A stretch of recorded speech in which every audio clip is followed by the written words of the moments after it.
Citoyens, citoyennes, bonjour. Aujourd'hui, nous allons vous présenter la situation d'Élisée Kwasi. Élisée Kwasi est un jeune Ivoirien, pur produit du système éducatif ivoirien, installé en Inde avec une situation confortable. Suite à l'appel du président de la République aux jeunes de la diaspora de venir investir en Côte d'Ivoire, il a voulu croire en cet appel et il est venu mettre ses compétences au service de son pays. Il a créé une société dénommée Transtélécom qui est dans le développement d'applications mobiles. Il a créé l'application Éclat qui est un peu du genre des Yango mais avec un plus, c'est-à-dire qu'avec cette application, en plus de pouvoir commander tout type de véhicules, depuis les plus simples aux véhicules de luxe pour nos déplacements, cette application permet également aux usagers de faire des réservations à l'avance et même d'acquérir des véhicules sur 24 mois. Donc, cette société avait déjà engrangé près de plus de 12 000 téléchargements, mais aussi employait une cinquantaine de chauffeurs. Élisée Kwasi a aussi écrit un livre pour permettre à tous les Ivoiriens, aux jeunes particulièrement, d'avoir la motivation pour entreprendre, de ne pas céder au découragement que le chômage crée et de se mettre dans une dynamique d'entrepreneuriat, dans une dynamique de participer malgré tout au développement. Et l'intitulé de ce livre en dit long sur son contenu. Tu veux un changement, fais-le toi-même. Voilà, c'est ça l'intitulé du livre et vous voyez très bien qu'à travers cet intitulé, c'est un appel à l'engagement, c'est un appel à s'investir soi-même dans le changement que nous souhaitons. Malheureusement, celui-ci a connu 4 problèmes par la faute de l'administration et de la justice ivoirienne.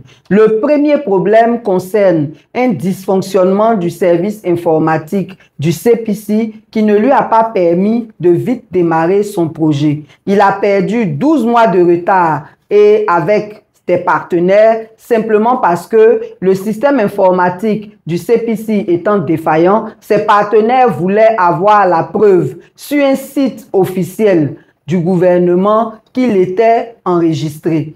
Et ça n'a pas été possible parce que le service informatique du CPC était en panne. Et donc, ils n'ont pas pu avoir les preuves et sur 12 mois, cela a fait qu'il a perdu ses partenaires. Ça, c'est le premier problème.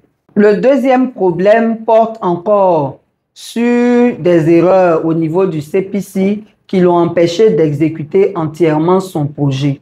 Le CPC a fini par lui donner son agrément sur un montant de 1,4 milliard et en janvier, avec des avantages douaniers et fiscaux, et en janvier 2023, le CPC lui a donné un accompagnement de 50 millions, un accompagnement bancaire de 50 millions.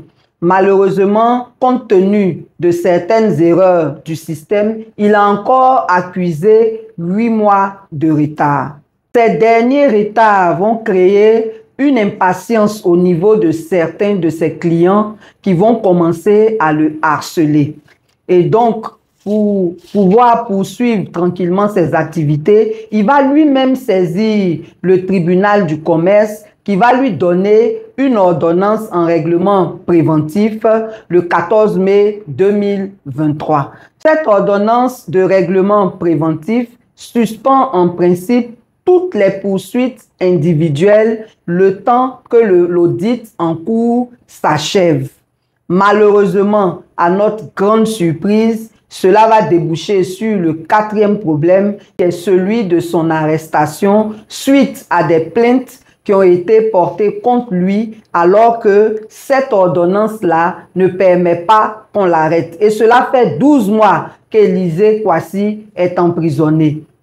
Au regard de ce qui précède, nous sommes en droit de nous poser certaines questions.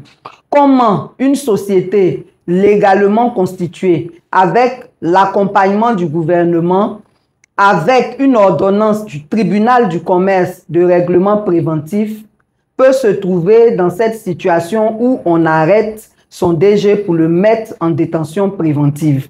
Sur ce point-là, comment est-ce que la justice ivoirienne peut-elle fonctionner à deux vitesses? Le tribunal du commerce met quelqu'un sous un régime qui fait qu'on ne peut pas le poursuivre sur une période, le temps de régler ses problèmes, et un autre tribunal, notamment le pôle économique et financier, vient arrêter cette même personne sans tenir compte de cette ordonnance et on le met en détention préventive. Quel message on donne à tous ces jeunes qui veulent entreprendre quand ils assistent à ce genre de situation d'injustice? Et ce n'est pas la première fois. On a eu agrobusiness, on a actuellement les problèmes des VTC qui font que non seulement ces entrepreneurs ont été mis dans des difficultés alors qu'ils n'avaient aucun problème avec leurs souscripteurs, ils ne peuvent plus travailler, ils ne peuvent plus payer les souscripteurs, c'est leurs employés aussi qui sont dans les problèmes. Quel message on veut donner aux jeunes qui voudraient encore croire en leur pays pour entreprendre? L'autre question, c'est de savoir pourquoi du deux poids, deux mesures dans le traitement aussi de ce type d'entrepreneurs. On emprisonne certains qui sont sur le même modèle et on laisse d'autres en liberté. Enfin, pourquoi est-ce que les grandes initiatives gouvernementales de financement des entrepreneurs ont-elles du mal non seulement à atteindre le plus grand nombre, mais à aboutir? Il est vraiment temps, grand temps, que le gouvernement prenne les dispositions pour sécuriser les investissements des jeunes entrepreneurs, pour les accompagner de façon efficace et de façon totale dans leur parcours, les aider à lever les obstacles et non les enfoncer. Nous exhortons donc les autorités de ce pays à prendre conscience de ce problème très sérieux qui pourrait empêcher, qui pourrait décourager certains à venir investir dans leur propre pays. Libérez Élysée Kouassi et prenez des dispositions pour les jeunes entrepreneurs ivoiriens. À bientôt pour un prochain focus.